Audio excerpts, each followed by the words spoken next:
Okay, I'm sleepy, but I want to clarify something.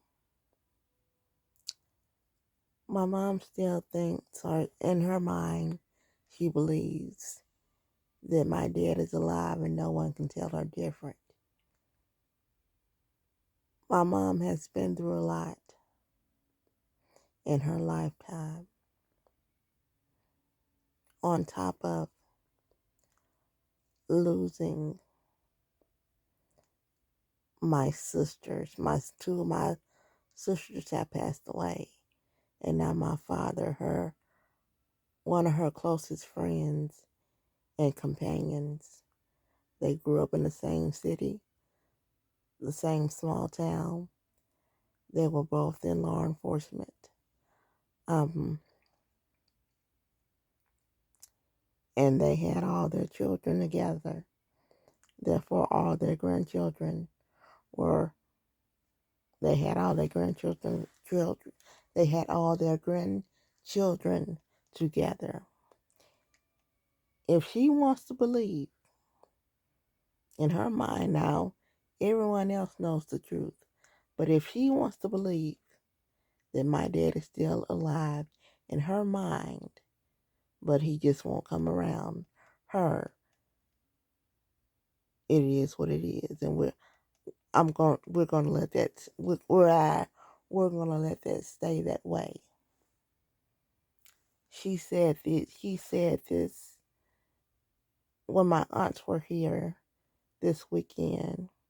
Well, Friday, she mentioned, or she started talking about my father to my aunts, and telling my aunts that my dad had called her and told her that he's about to get remarried. And when my aunts heard it, they were like, okay, okay. Because we're trying to heal her from depression. She has to start walking and get back those abilities from depression. Now, some of you all might say, don't tell her that, but you handle you and your family. I'm going to handle this. I have observed. I know my mom.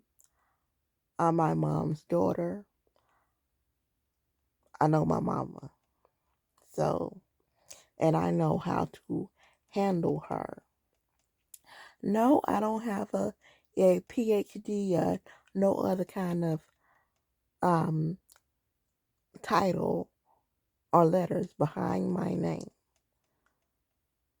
But the best lesson, the best education, the best knowledge sometimes comes from actually experiencing these things, from seeing these things, not reading something in a book. So I have seen these things and read some books on it and watched some documentaries on it. No, I didn't go to school and pay all this money to get this education. No, I saw this firsthand. So you keep your PhD to yourself, or your letters, your titles to yourself. You do that. I got this over here. But like I said, she still believes that my dad is, she has these dreams, these visions, you know, these daydreams or whatever. I wrote about it in my next book.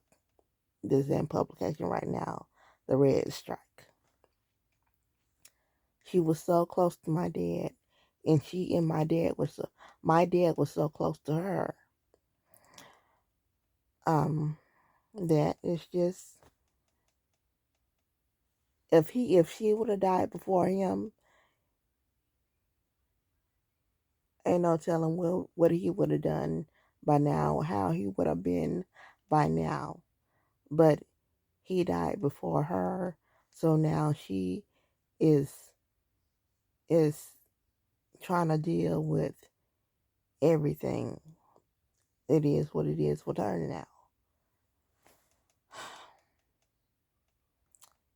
If she wants to believe he's still alive, in her mind.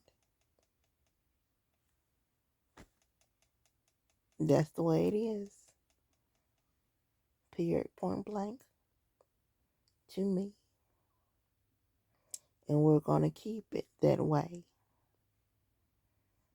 Because telling her that I have told her before she went into the hospital, that Mom,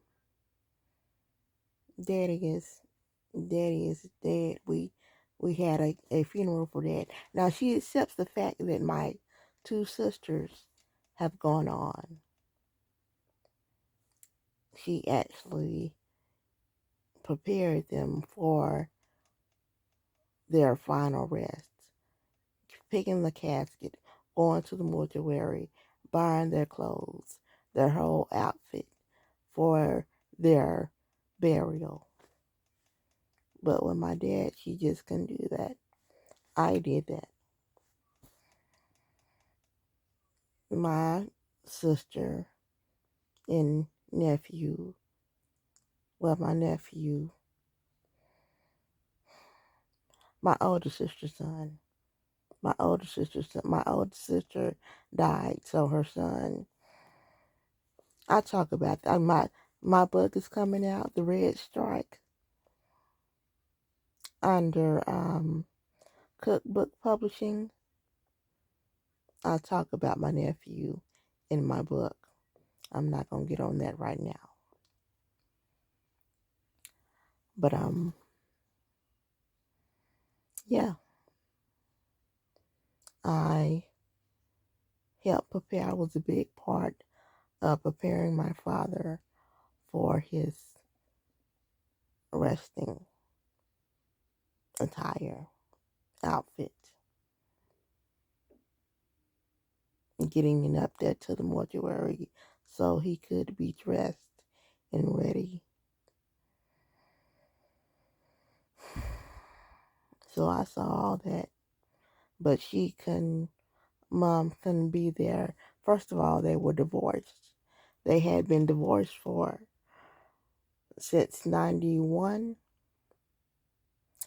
So, and the mistress that broke up the family back in 91, she wanted to be all up in the midst. I talk about it in my book, The Red Strike, coming out later. It'll be ready for to be sold later this summer. I will advertise that on here. But yeah. So yeah.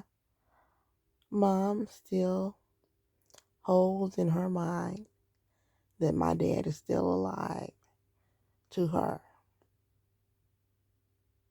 And we're going to keep it like that. Because telling her anything else will possibly give her a setback on her recovery, on her willingness to walk.